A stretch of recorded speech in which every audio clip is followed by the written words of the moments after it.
त्याच्या हाईटच्या उंचीच्या याच्यावर शिकार करतो.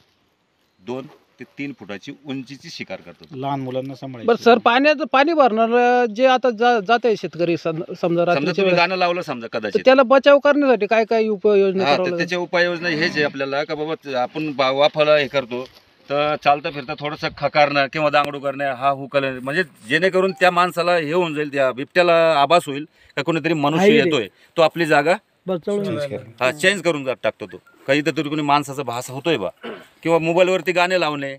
मोबाईलवरती गाणे लावलं त्याला असं वाटतं की कोणी एकपेक्षा 2 तरी माणसं जास्त आहे. भजन वगैरे कीर्तन लावतात, जसं की 4-5 माणसाचा आवाज येतो ना त्या भजन गाण्यामध्ये, तर असं वाटतं की ते 4-5 माणसं येतो, तो आपली जागा दिशा चेंज करून घेतो. तो तर शक्यतो आपल्या जनावर याच्यावर अटॅक माणसावर करतच नाही तो, कारण तिची शिकार मी तुम्हाला पहिलेच बोललो की ते 2 ते 3 फुटाच्या अंतरावरती तिची शिकार राहते. कदाचित त्याला अटॅक कधी होतो का माणूस चुपचाप आहे, चुपचाप बसलेला आहे आणि खाली वाकून काम करतोय. वाकून त्याला असं वाटतं काहीतरी शिकार आहे डुक्कर आपलं. आहे किंवा कुत्रा आहे. 4 पायाची शिकार आहे ना तिची. 2 पायावर कधीच शिकार करणार नाही बिबट. 2 पायावर उंच जनावर असला कधीच नाही. एखादा बैलावर जेव्हा होतो ना अटॅक, तो बसलेला राहतो आणि झोपेल राहतो. त्यावेळेस तो पाठीमागून येऊन फाटका मारतो, जसं वळला जनावर का तो नरडा धरतो, आणि नरडा धरल्यानंतर काय होतं का त्याला रक्तच निघतो. तर हे रुमाल जे उपरणं मी म्हणलं, जसं का रात्रीच्या वेळेस तुमचं उपरणं द्या इकडं, तसं हा उपरणं आपण गळ्यात असं करून बांधतो, फक्त असं टाकतो. कदाचित समजा आपल्यावरती हल्ला झाला आणि त्यानं धरलं तर त्याची जबान इतकी सेन्सिटिव्ह राहते का तो लगेच सोडून देणार. वास येईल का त्याला? हे उपरण्यामुळे जबान कपड्याचा लगेच सोडून देतो. कारण आजपर्यंत जेवढ्या बी घटना झालेल्या आहे, ज्याच्या गळ्यात उपरणा, दुपट्टा, साडीचा पदर हे पूर्ण वाचलेले आहे.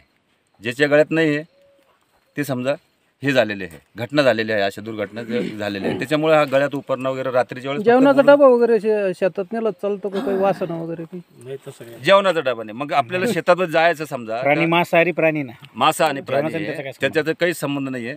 दुसरी गोष्ट का तुम्ही शेतात समजा आपल्याला इथं नेहमी यावं लागतं, तर आपला टायर घ्यायचा, वेस्टेड टायर जाळ करत मोटरसायकलचा, आणि त्या टायराला थोडं तोडून घ्यायचं असं 4 बोटाचा, आणि त्याच्यामध्ये जिवंत आपल्या मिरच्या ज्या वाळलेल्या मिरच्या राहतात, लाल मिरची, त्या बुकटीने करायची, अख्ख्या मिरच्या भरायच्या त्याच्यामध्ये, आणि एका साईडला लावून द्यायचं. म्हणजे ते कचवा अगरबत्ती सारखं जळत राहतो 1 ते 2 तास. त्याचा ठसका 1 ते 2 किलोमीटरमध्ये पसरतोय, आणि त्या पसरल्यामुळे तुमचे रानडुक्कर, हरणी येणं बंद होतात. कारण रानडुक्कर 5 किलोमीटरपासून शोषण क्रिया राहते रानडुकराची. म्हणजे आपण काहीतरी मक्का पेरली, काहीतरी पेरलं समजा, त्या वासाने ते रानडुकरं येतात, आणि रानडुकरामुळे काय होतं, हा पाठीमागं त्यांच्या शिकारीसाठी येतो, खाद्यासाठी. त्यांच्या रानडुक्कर किंवा कुत्रे, भटकी कुत्रे यांच्यासाठी हा शिकारीसाठी येतो, आणि त्याच्यामुळे तो जवळ येतो. आणि माणूस कदाचित कामाला लागला का खाली वाकून आलं की त्यावेळेसच अटॅक होतो. पण अटॅकच्या अगोदर बचाव, कारण तो वन्य प्राणी कितीतरी म्हणला तर मुक्क जनावर आहे, तो समजू शकत नाही. पण आपण समजू शकतो का आपला स्वतःचा बचाव. म्हणजे चालता बोलता समजा, चालता आपण 2 बी असले तर गप्पा मारणे, जोरजोराने बोलणे, किंवा मोबाईलवरती शिंगल असले तर मोबाईलवरती बोलणे, हाच आपल्यासाठी बचाव आहे. आणि तसं आरडाओरडा करून त्याच्या पाठलाग करू नये. दिसलं ताबडतोब त्याच वेळेस कळवायचं की बाबा अशी घटना झालेली आहे, आपल्या इकडे कधी वन्य प्राण्याची काही शिकार झाली, त्याच वेळेस आम्हाला तात्काळ सांगा. त्यावेळेस आपण ट्रॅप कॅमेरे वगैरे काहीतरी असे लावू शकतो. कारण पिंजरा लावले शक्य राहत नाही, कारण पिंजरा लावल्यानंतर नागपूरला त्याचा प्रस्ताव पाठवावा लागतं, आणि नागपूरला पाठवल्यानंतर तिथून जेव्हा परमिशन येईल, त्या ठिकाणी काय घटना झाल्या याच्यावर विचार केला जातो शासनाचा, आणि त्यावेळेसच ते आपल्याला परमिशन देतात. परमिशन दिलं तरी ते जोपर्यंत पिंजरा त्या ठिकाणी ठेवलेला आहे, शेतकरीला वावरता येत नाही, काम करता येत नाही. 1 किलोमीटरच्या अंतरापर्यंत तिथं मनुष्याला जाता येत नाही. आणि पिंजरा लावला, आणि कदाचित त्या ठिकाणी काही घटना झाली, कारण पिंजरा लावताना आम्ही पूर्ण गावात दौंडी वगैरे याच्यामुळे सांगतो का त्या ठिकाणी क्षेत्रामध्ये पिंजरा लावलेला आहे, जाऊ नये.